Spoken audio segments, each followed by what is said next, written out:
Tune in today as we break down the recent changes to the election process for the city of Statesville. Welcome to Front and Center, the podcast that pulls back the curtain on government operations, offering you an exclusive glimpse into the inner workings of the city of Statesville. Welcome back to Front and Center. I'm April Nesbit. And I'm Nakayla Griffin. And we are so happy to have a special guest here today, Miss Emily Kurfees. Let's give her a hand. Thank you. I'm very glad to be here She today. loves being in the spotlight, Nakayla. Did you know that? Yeah. You know better. I do. I know. I have Emily your back, is Emily. behind the scenes with City Council and the City Manager's office, so she's going to give us a breakdown of the new election process, but first she's going to give us a little bit of information on what she does for the City of Statesville. So I'm the city clerk, and I handle a lot of the official record keeping for the city. I prepare the city council agendas and the agenda packets, which you probably get in your email. I do. Every few I weeks. appreciate that from you. I maintain the permanent records for the city, including the ordinances and resolutions that the city council approves. I help keep the public notified of things that are happening and try to keep transparency with the city council. And I also work closely with the Board of Elections, and I think that's what we're here to talk about today. Yeah. Oh, but you forgot the biggest job that you have of all, and that is keeper of City Manager Ron Smith. Oh, yeah. That's the big job. We know that you are his assistant, and that has to be the hardest job in the city, I believe, because I used to do it, so I know it's not easy. Keeping him on track and on time. Oh my gosh. So, all right. So we're going to jump in. Yeah. Let's talk about some stuff here. Okay. You ready? Sure. All right. So the biggest change this year is that the mayor and council members will be elected in a nonpartisan plurality, which means that Okay, there's one yeah. election Okay. and no runoff. So we used to have an election October and November, and now we're just going to have an election in November. Really? But the October was the original, the November was a runoff. Correct. So we're moving it directly to November. Correct. Of odd years. Oh, so you can win by one vote now. Yes. Wow. Wow, that's crazy, isn't it? Or half a vote. Well, yeah, that's true because, I mean, it's like 2.5 people in a household. Yeah, you're exactly right. That's See, so I got true. you. That's so true. Thank you for reeling that back in. You always save me. Yeah, So no. that sounds a little simple, but listen, why Those were are the big changes? words. I know, right? So it Why not? streamlines Yeah. the process for voters in the city. It makes it easier to follow. There's only one election. You're not going to forget, because in October, who knows to vote in October? That's so true. Election- It is Things so happen weird. in October. Election day is Halloween. always the first Tuesday in Seriously. November. Right. Okay, good. So the voters will know when to show up now. Oh, that's awesome. October is weird for an election, and I think we're now on the same schedule as other municipalities locally. Troutman and Mooresville are also the Odd years. November of odd years. Yes, November of odd years. So that's that's cool. good. Yeah. Yeah. I mean, even as much as we try to put it out on social, on our call outs, everything, it's hard to make people understand to go vote in October. So yeah. That's All right. It sounds simple, but I don't know if it's going to be simple. We'll see. Yeah. All right. So tell us about the at-large seats. That's another big change. So at-large seats, everyone in the city gets to vote on those if you live in the city limits. There are 2 on city council. Currently, they're both elected at the same exact time. And the mayor's elected that same time as well. Oh, so Yes. everything. Oh. So that means everyone votes on the same staggered schedule. Okay. Well, so now we want to have everyone vote every single time there's an election. So we are moving one at-large seat to another staggered term, which means the You voters won't- probably yeah. won't see any change besides who's on the ballot. This year, a at-large member will be elected for 4 years if they get the most number of votes, Okay. and then the person who gets the second largest number of votes will get a 2-year term. Just one time. Just one time. Just so one in time. 2027, the second at-large candidate Will have to run have again. to run again, and then they'll get a 4-year term if they win. if they win. Okay. Yeah, because right now it's like it's really weird. You go to vote and you don't have anyone because There's no at-large. There's no at-large or mayor. Yeah. So this puts at least one at-large. Even if your ward's not voting, you can at least vote for the at-large. at-large. Oh, So you that's can vote good. every 2 years now. Oh. Which makes it more interesting because, I mean, it's hard to keep up with what ward you're in and everything. And then the at-large seats. Yeah. It gets a little crazy. And if you don't know where your ward is, you can go on the City of Statesville website. Yeah. And there is an interactive map under the City Council page. Okay. It's kind of in the middle. You just click on that and you can type in your address and see which ward you're in and see who represents you. That's Oh, exactly that's right. good.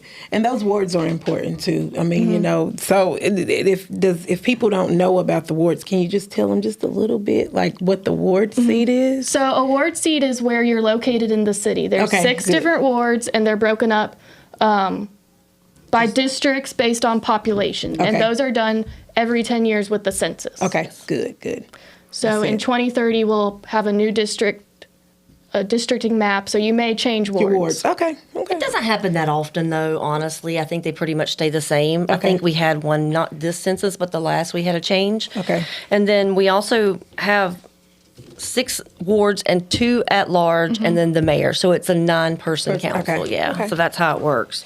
And it's interesting because you never know what you're going to get, who you're going to get, the personalities. So Yeah. this is always fun. This is fun. I It is. like election. I know it's crazy. Election day is like my Super Bowl. Yeah, I know. Like, we watch it. We do. Yeah, I really like it. I think it's fun. I guess on this side you see it a little, different, but I like it. It's fun. I'm excited. So those tools were really helpful. I'm excited that you know all that information. I know that you would, but So this year, Election Day is on Tuesday, November 4th. okay.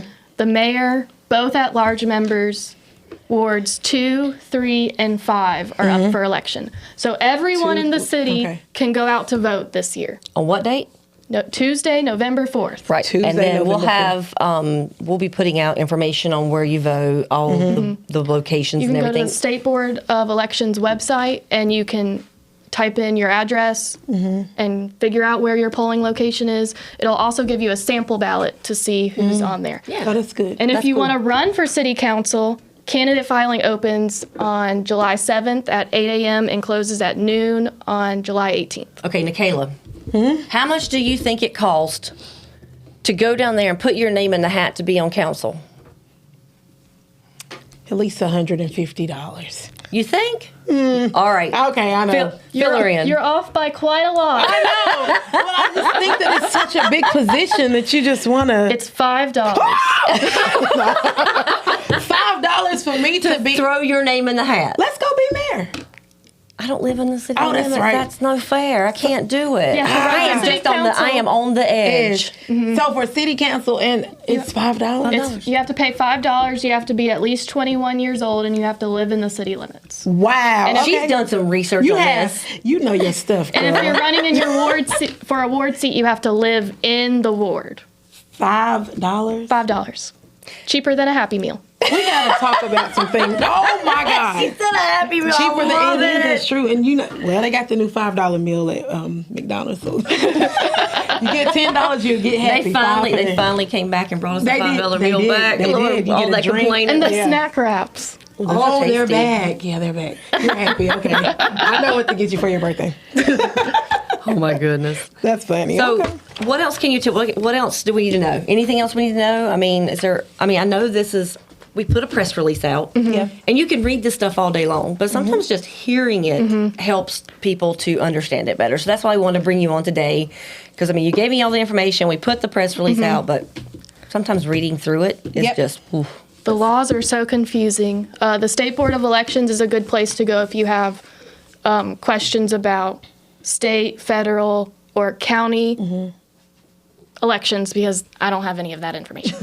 But I'd encourage most people to stay active and listen to the city council meetings and look up the people who are on the ballot in November to see who is the best candidate, because they have real change. They can affect change in the city. Yes. Yeah. And they vote on land use laws. So if you want a Target then you need a vote. She's bringing gotta her bell. vote. I know. If you want a Trader Joe's, you need to vote. Trader that's Joe's. good. But you know, I gotta tell people that like the presidential election is a big thing too. But these elections this is the main one. This is what really affects counts. you It affects you personally. personally. I mean, the White House, those things affect us too. But this really affects us. This hits home. Yeah. So if you know somebody or that can't vote or can't get to the voting polls, there are a lot of different resources and agencies out here that are taking people to vote. Yes, So if absolutely. you need that information, please reach out to me and I can get you that information. But What's your email address? it is in Griffin at statesvillenc.net. But you can call the police department and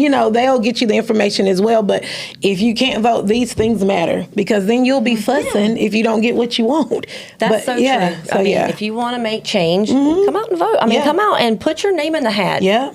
But I would encourage people, meet with the city manager. Yeah. See what he has to say. I mean, but he'll tell you all about this. The city manager will actually meet with candidates ahead of the election and fill them in on things that are going on and just give them so much knowledge. It may not be something you want to actually do. Right. I mean, so I mean, if you're really interested, though, I mean, it's a way to make change. Yeah, if and we you're want interested. good people to serve our community. That's right. I mean, the best candidates. So That's a lot of seats up for election. Yeah, that's a lot. You said wards 2, 3, and 5. Wow. 2 at-large members and the mayor. Mayor Wow. Costi Cute is retaring at the end of this term. Yeah. We are going to miss him. He's been Yeah. the longest running mayor in the city of Statesville. Yeah. I don't know what we're going to do, Emily. Me neither. I mean, we see him every day. He comes at City Hall 11ish. I mean, it's like clockwork. Wow. He's probably there now. Yes. So, I mean, it's going to be different with the mayor, and we're going to miss him, but we're looking forward to seeing what the future Yeah. holds. Yeah. So, It's gonna all be right, good. Nakayla. Well, we appreciate you, Emily. Thanks for having me. breaking all this you are down. amazing. Thank I know. you. You were so nervous. You had no are. reason to be all nervous. And you did a great job. Thank you for coming up front and shining your light. And if you ever want to see Emily, you can see her at each city council meeting as she prays for city council. She does. She prays really good too. She makes us feel safe. Thank you. If you have any questions about the election, feel free to reach out. You can reach out to Emily at ekurfees@statesvillenc.net. You can send an email to info@statesvillenc.net, and I will get that over to her. You can also visit the Board of Elections. Call us. If you have any questions, please let us know. We are here to help. We are looking forward to a good election season. We'll be putting out more information as this goes along, and we're excited to see who is going to be on the ballot. So again, thank you for joining us. Thank you, Emily. Thank you, Nakayla. Thank you always. Always. This is amazing. And we will see you guys next time. Tune in to the next episode as we share our dedication to transparency, public service, and governance, shining a spotlight on our commitment to keeping you well informed about all things City of Statesville.